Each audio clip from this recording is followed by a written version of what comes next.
Oh, hey, what's up, everybody? It's Mr. Sanders Twin again, and we are back for another read aloud. So, before we begin, let me see if I can get Abby, who's enjoying the evening on the balcony, to say hi, because last time was kind of a fail. I guess she has nothing to say, but at least she stuck around this time. Anyway, let's go ahead and get started.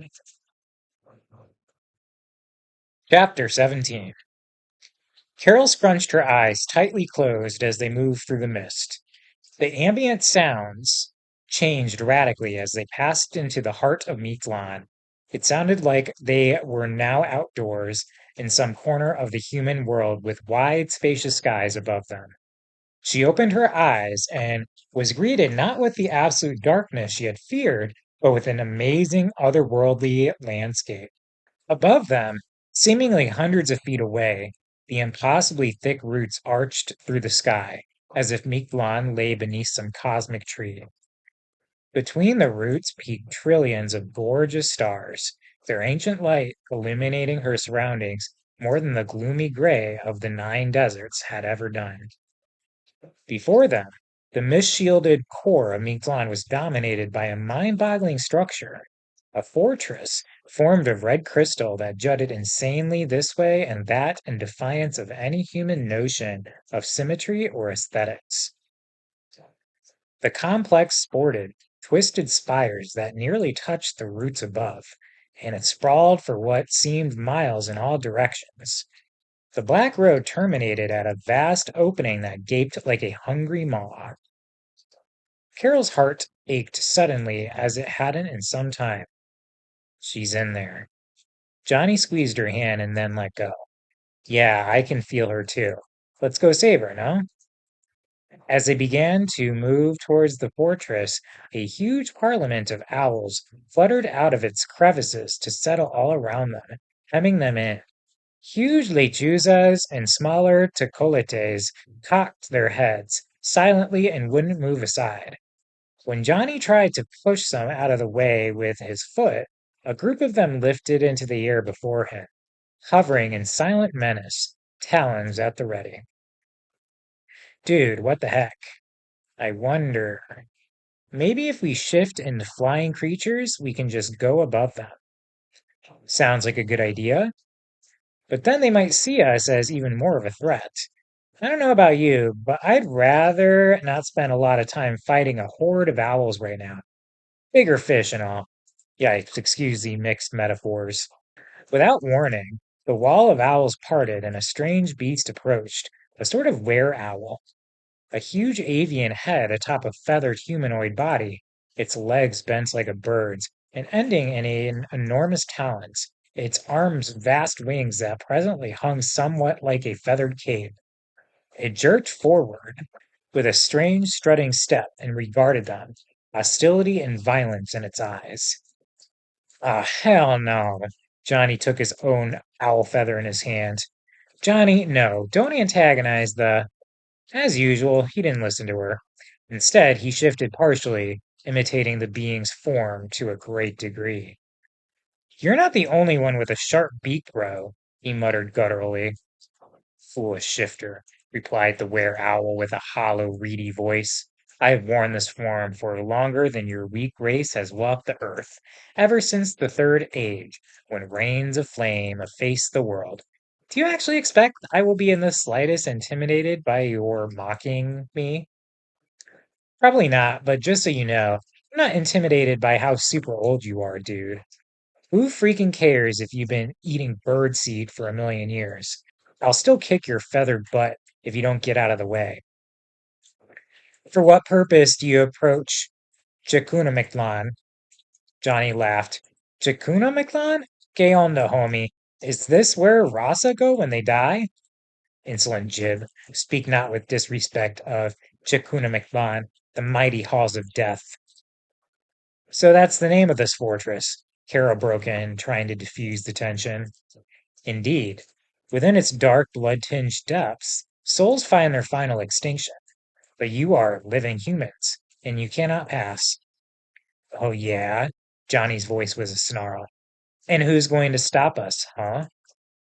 I am Prince Muan, chief among the Tlacatacolo, keeper of Mitaquantali's Strigine Brigade. Huh? Chief among the Taco Locos, keeper of the Grimy Brigades? Johnny turned to Carol. Can you translate? She sighed. He takes care of the owls.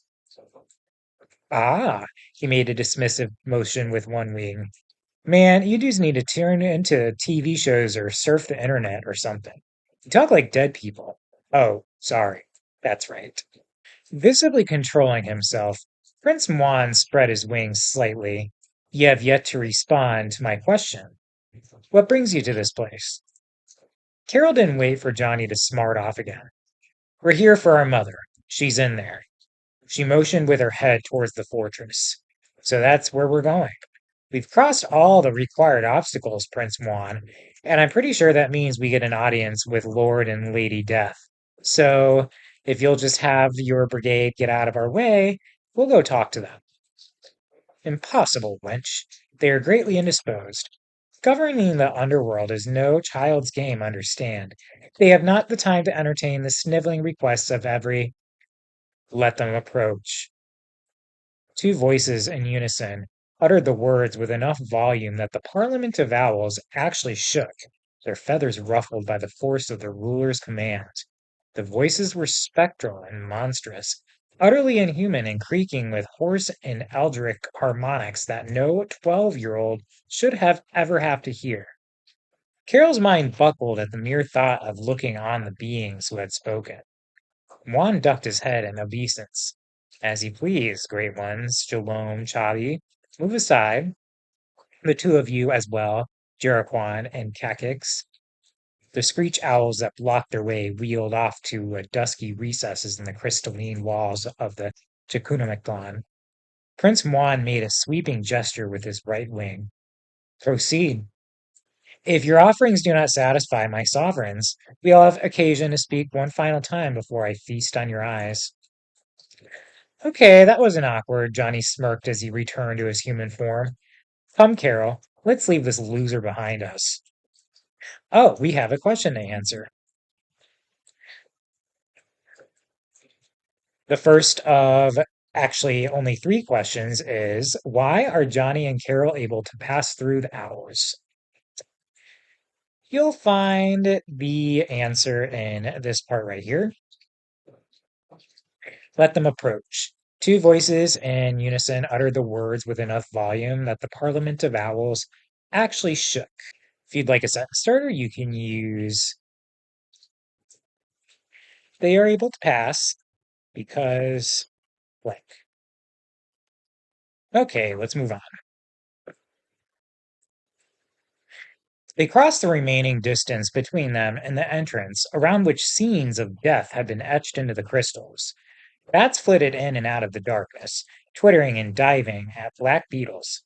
Carol, having worn the form of Kamatsab, felt no fear of them, but she took her brother's proffered hand all the same, and they stepped across the threshold.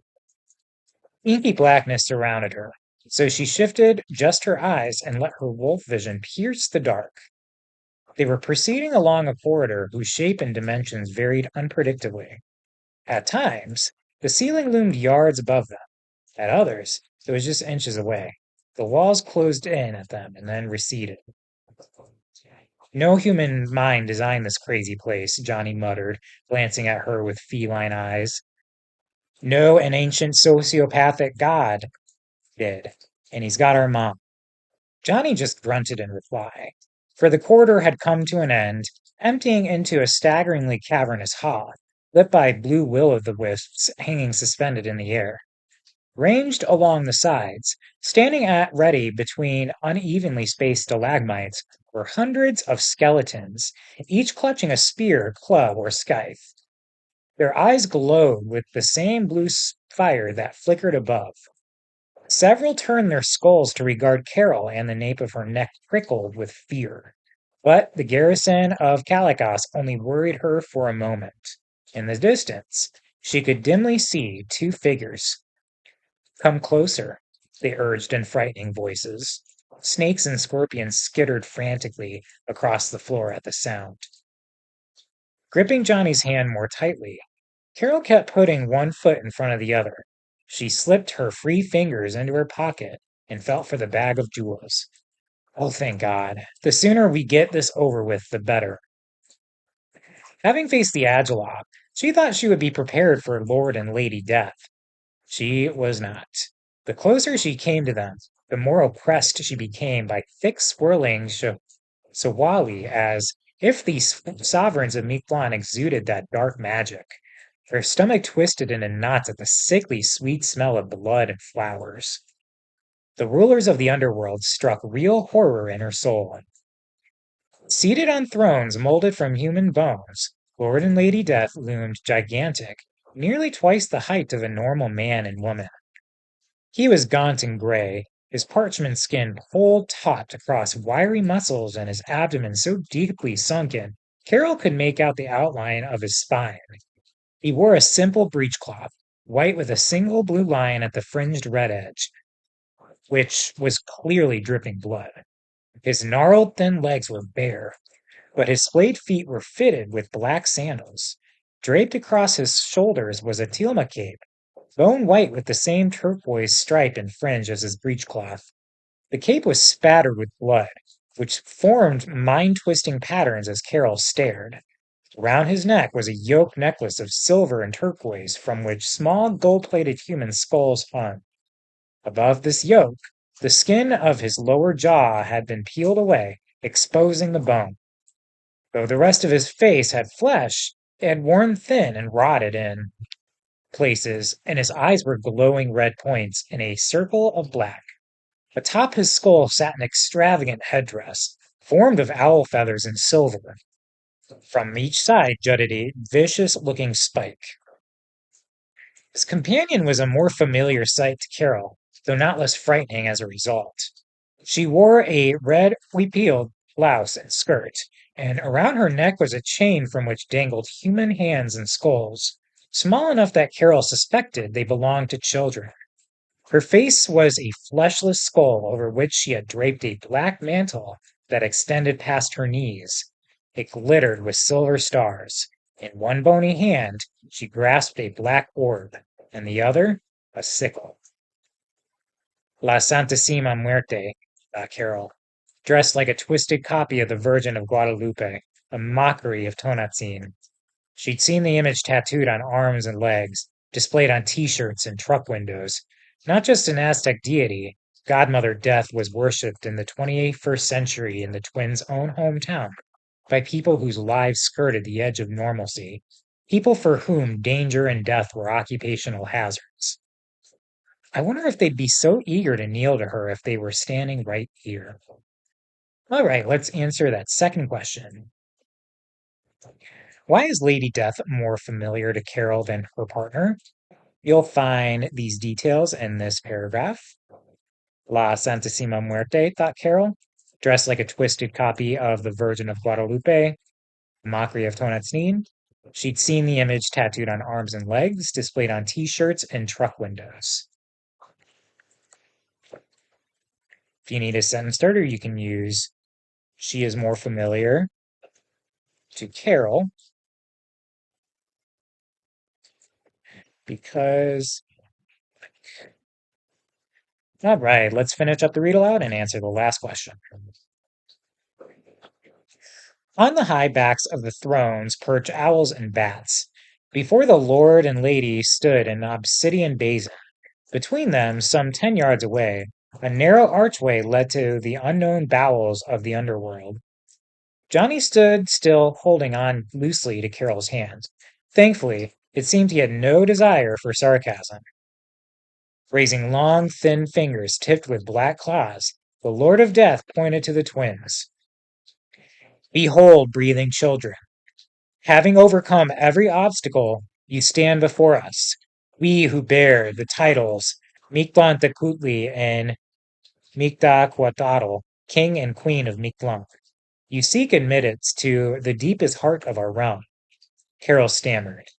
Yes. These are not questions, living girl, Lady Death hissed.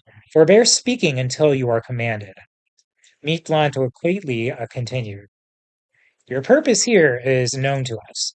We shall not interfere with your quest, as its object is also living and therefore anathema to Mictlan. The Dark One awaits you, and you will either win passage out of our realm or be destroyed utterly. First, you must satisfy our requirements. Have you gifts with which to pay our toll?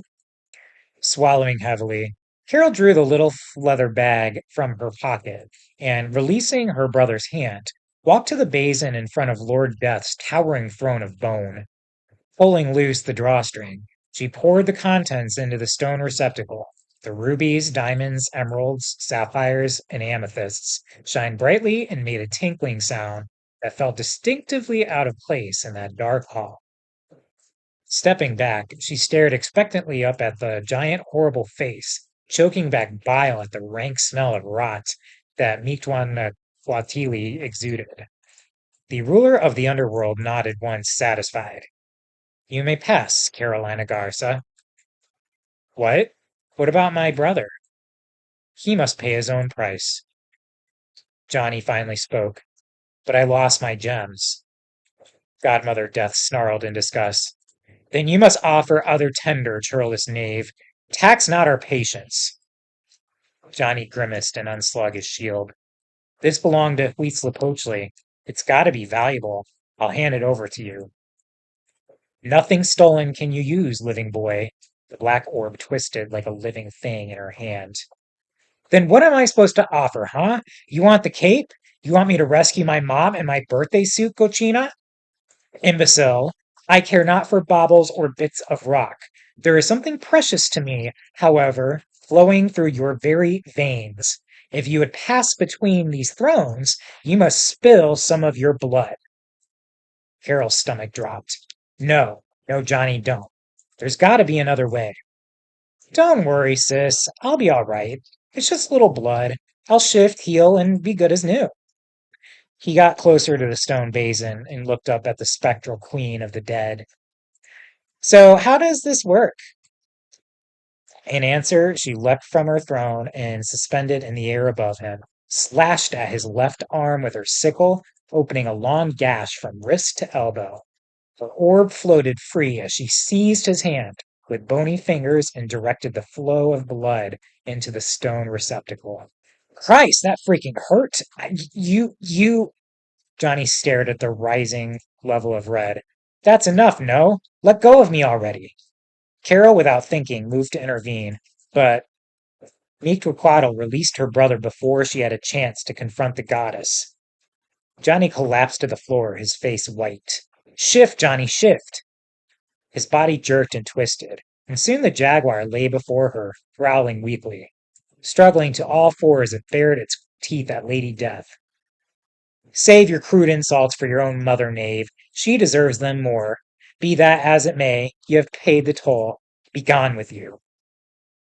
Twitching his tail in anger, Johnny padded between the thrones and passed through the archway. Carol followed, eager to put the skeletal sovereigns behind her, desperate to see her mother again. All right, let's answer that third and final question.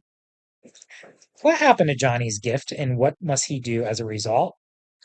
So, a little bit of a two-part question, but I think we got this. Johnny says that he lost his gems, and then Godmother Death snarls, then you must offer other tender, churlish knave, meaning he has to pay a different price. And she hints at what that is here. Imbecile, I care not for baubles or bits of rock. There is something precious to me, however, flowing through your very veins. If you would pass between these thrones, you must spill some of your blood. If you'd like a sentence starter, you can use Johnny gift blank, and so he must blank. All right, everybody, that is it for this section of the Smoking Mirror. I hope you enjoyed it. Abby? No? Okay. We will see you in the next one. Until then, take care.